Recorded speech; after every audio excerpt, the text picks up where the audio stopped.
Yo, what is up guys? So today is May 22, 2024, 5:44 PM, the day that we are already a official funded trader ni Funded Next.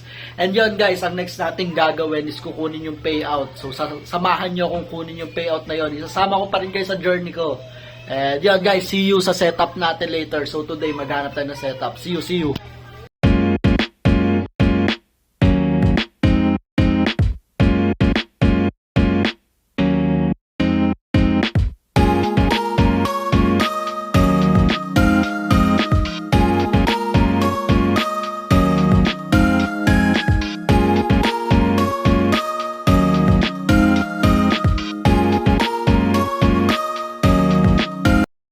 Yo guys, so ayun, ang napili ko and iti-trade ko ngayong araw is si AUD-USD.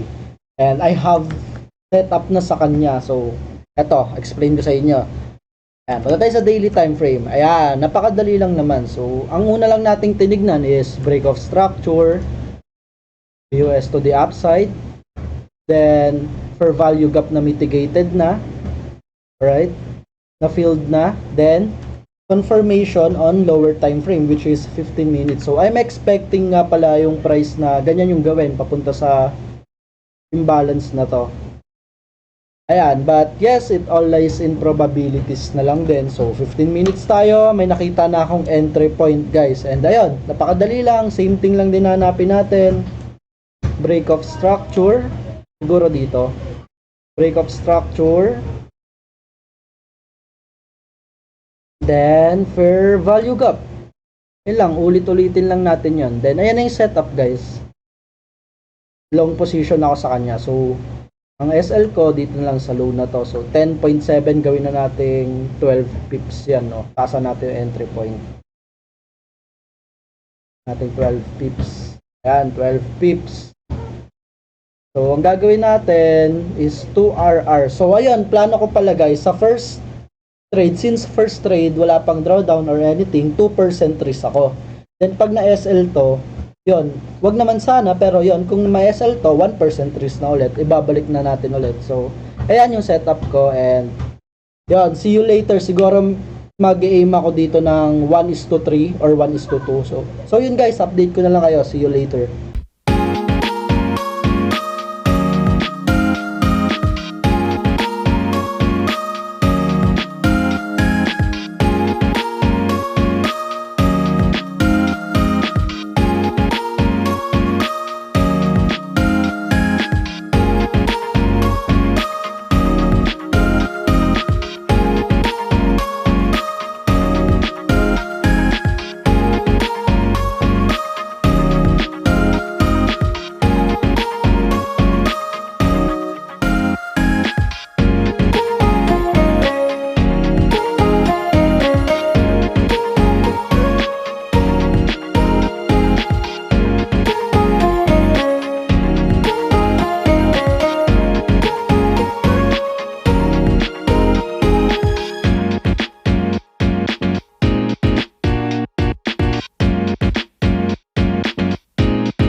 Guys, ayun, update sa trade natin.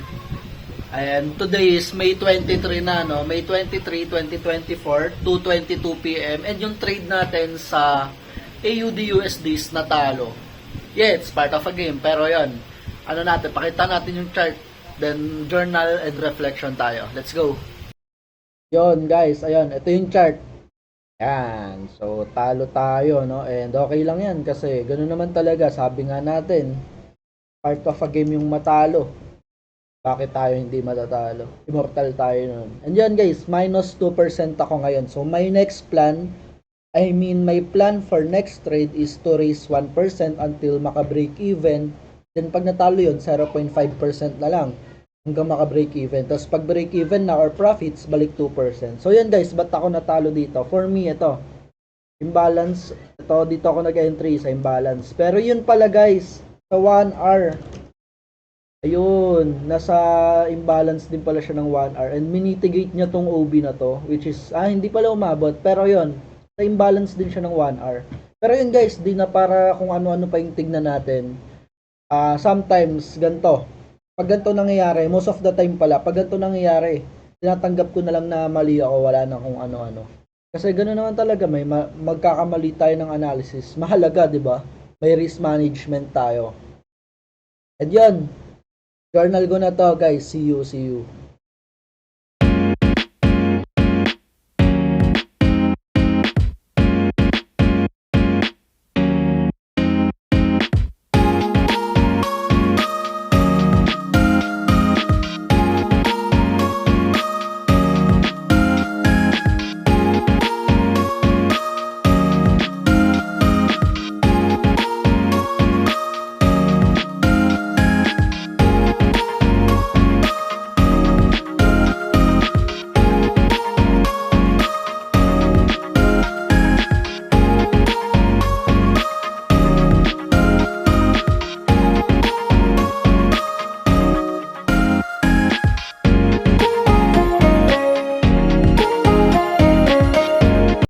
Yo guys, what is up? So ayun, for reflection, yan, for me okay lang talaga, sobrang okay lang matalo as long as yung pagkatalo na yun is logical and yeah, masasabi kong worthy loss yun pag yung trade na natalo ka is sinunod mo yung plan mo, no emotions, then yes, ayun, hinayaan mo na lang talaga kasi matatalo at matatalo ka, di mo maiiwasan yan. Kaya nga gagamit tayo ng risk management para maiwasan natin yung malaking talo.